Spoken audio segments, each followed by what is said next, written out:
Ce que nous observons actuellement en Iran est tout simplement un événement historique, et je le dis très sérieusement.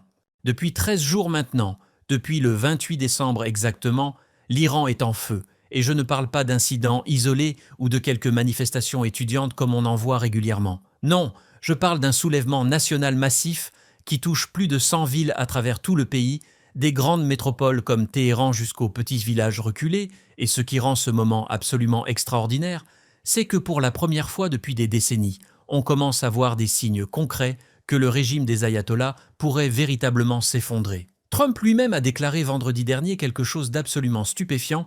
Il a dit que les Iraniens étaient en train de prendre le contrôle de certaines villes, dont personne ne pensait que c'était possible il y a encore quelques semaines. Vous imaginez ce que cela signifie ? Le président américain confirme publiquement que des villes iraniennes échappent au contrôle du régime. Le Conseil national de la résistance iranienne affirme que 2 villes, Abdanan et Malekchahi dans la province occidentale d'Ilam, ont été effectivement prises par les manifestants qui célèbrent maintenant dans les rues en scandant « Mort à Khamenei ».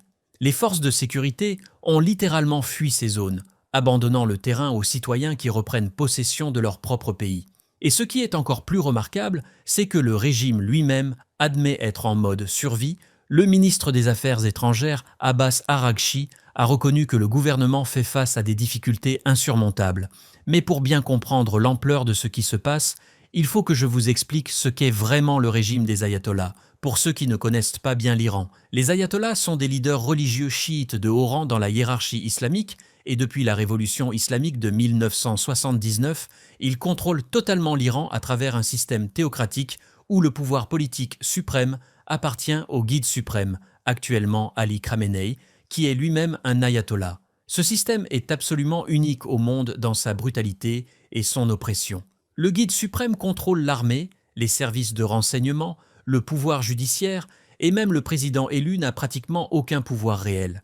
C'est une dictature religieuse totale où la loi de Dieu telle qu'interprétée par ces ayatollahs prime sur tout, où les femmes doivent porter le voile obligatoirement, où l'alcool est interdit, où les homosexuels sont exécutés, où toute forme de dissidence est écrasée avec une violence inimaginable. Et maintenant, après 47 ans de ce régime cauchemardesque, le peuple iranien dit simplement « ça suffit ». Les manifestations ont commencé au Grand Bazar de Téhéran. Avec des commerçants en colère contre l'effondrement économique, le rial iranien a perdu tellement de valeur que les gens ne peuvent plus acheter de nourriture de base, l'inflation est galopante, le chômage explose et le régime continue de dépenser des milliards pour financer des milices terroristes au Liban, en Syrie, au Yémen, en Irak, pendant que son propre peuple crève de faim. Ce qui rend ce soulèvement différent de tous les précédents, c'est son ampleur géographique et sa composition sociale. Ce ne sont pas seulement les étudiants ou les femmes qui manifestent cette fois, ce sont les travailleurs, les commerçants, les retraités, les minorités ethniques. Toute la société iranienne est descendue dans la rue. Le 5e jour des protestations, les employés du marché central des fruits et légumes de Téhéran ont arrêté de travailler et ont rejoint le soulèvement en bloquant la distribution, paralysant ainsi l'approvisionnement alimentaire de la capitale. Les grèves se multiplient dans tout le pays. La génération Z iranienne, ces jeunes qui ont grandi sous ce régime oppressant et qui ont accès malgré tout à Internet et aux réseaux sociaux, sont à l'avant-garde de ce mouvement. Ils scandent « Mort au dictateur » en référence directe à Khamenei, ils chantent des slogans en faveur du retour de la monarchie, ils brandissent des photos de Reza Pahlavi, le fils du dernier shah d'Iran qui vit en exil. Ces jeunes Iraniens ne veulent plus de ce système théocratique moyenâgeux, ils veulent vivre normalement, ils veulent la liberté, ils veulent pouvoir écouter de la musique, danser, s'habiller comme ils veulent, aimer qui ils veulent, vivre leur vie sans qu'un régime religieux autoritaire ne contrôle chacun de leurs gestes. Et regardez comment le régime répond à ces aspirations légitimes. Les forces de sécurité utilisent des fusils de chasse chargés de grenailles métalliques, des canons à eau, des gaz lacrymogènes et des passages à tabac pour disperser les manifestants. Amnesty International et Human Rights Watch ont documenté 28 morts entre le 30 et 1 décembre et le 3 janvier dans 13 villes à travers 8 provinces. Le guide suprême Khamenei a ordonné le 3 janvier que les émeutiers soient remis à leur place. Le corps des gardiens de la révolution islamique de la province de l'Orestan a déclaré que la période de tolérance était terminée, promettant de cibler les émeutiers, organisateurs et leaders des mouvements antisécuritaires sans aucune clémence. Le chef du pouvoir judiciaire a également ordonné aux procureurs de ne montrer aucune clémence envers les manifestants et d'accélérer leur procès. Des centaines de personnes ont été arbitrairement arrêtées, y compris des enfants de 14 ans. Certaines ont été enlevées dans les hôpitaux où elles se faisaient soigner pour leurs blessures. Le régime les soumet à des disparitions forcées, à la torture, et les force à faire de fausses confessions qui sont ensuite diffusées à la télévision d'État. Une jeune fille de 16 ans et une femme de 18 ans ont été montrées à la télévision en train de confesser qu'elles dirigèrent des émeutes. Et vous savez ce que fait le régime quand il réalise que même ses propres forces de police pourraient ne pas suivre les ordres de tirer sur des civils non armés? Il importe 800 miliciens chiites irakiens affiliés à l'Iran, des groupes comme le Hezbollah irakien et d'autres, officiellement sous couvert de pèlerinage religieux, mais en réalité pour aider à réprimer les manifestations, parce que le régime ne fait plus confiance à ses propres forces pour massacrer son propre peuple. Mais laissez-moi vous parler maintenant de quelque chose d'absolument fondamental pour comprendre pourquoi ce moment est si tragique. L'Iran n'a pas toujours été ce cauchemar théocratique oppressif.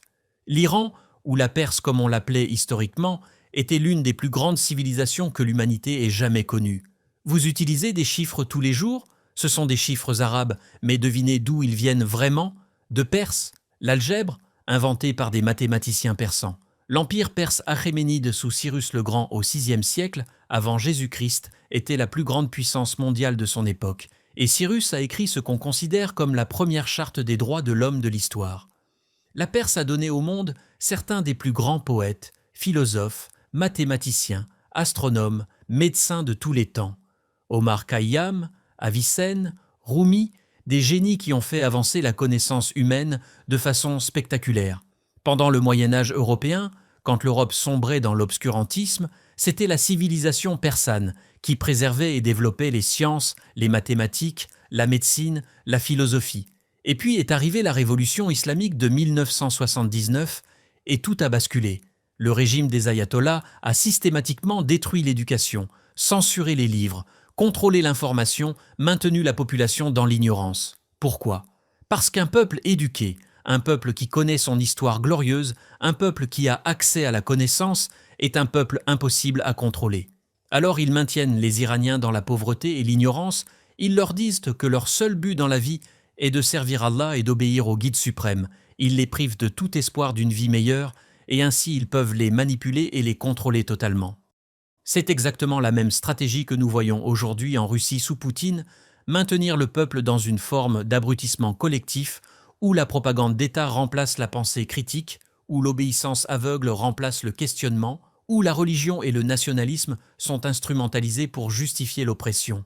Mais en Iran, cette stratégie a été poussée à son extrême absolu pendant presque un demi-siècle, et maintenant le peuple iranien en a assez.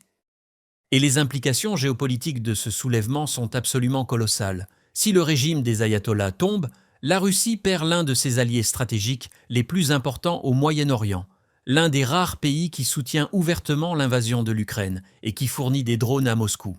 Israël verrait disparaître sa plus grande menace existentielle, le régime qui finance le Hezbollah au Liban, le Hamas à Gaza et qui menace constamment de détruire l'État juif. La Chine perdrait son accès au pétrole iranien bon marché qu'elle achète massivement en contournant les sanctions occidentales. Tout l'équilibre géopolitique du Moyen-Orient serait complètement transformé. Un Iran libéré de la dictature des ayatollahs pourrait redevenir ce qu'il était, un pays moderne, prospère, démocratique, un pont entre l'Orient et l'Occident. Le peuple iranien, qui est l'un des plus éduqués et sophistiqués de toute la région malgré des décennies d'oppression, pourrait enfin réaliser son potentiel. Les femmes iraniennes, qui sont parmi les plus courageuses et les mieux éduquées du monde musulman, pourraient enfin vivre librement. L'économie iranienne, qui possède d'immenses réserves de pétrole et de gaz, pourrait se développer et enrichir son peuple au lieu de financer des groupes terroristes. Et vous savez quoi? Aussi paradoxal que cela puisse paraître, ces révolutions, ces guerres pour la liberté, sont souvent les véritables moteurs du progrès humain et de l'amélioration démocratique. Regardez l'histoire. C'est après les grandes révolutions que les sociétés ont fait leur plus grand bond en avant. La Révolution française a donné naissance aux droits de l'homme moderne. La Seconde Guerre mondiale a conduit à la création de l'ONU et à la Déclaration universelle des droits de l'homme. Ces moments de bouleversement intenses, aussi tragiques et sanglants soient-ils, force les sociétés à se réinventer, à repenser leur structure, à bâtir quelque chose de meilleur sur les ruines de l'ancien ordre. L'Iran est peut-être à l'aube d'un tel moment historique. Si ce soulèvement réussit, si le peuple iranien parvient à renverser ce régime cauchemardesque qui l'opprime depuis 47 ans, alors nous pourrions assister à la renaissance de l'une des plus grandes civilisations de l'histoire humaine. L'Iran pourrait redevenir grand et le monde entier en bénéficierait, parce qu'un Moyen-Orient avec un Iran démocratique et prospère serait un Moyen-Orient infiniment plus stable et pacifique.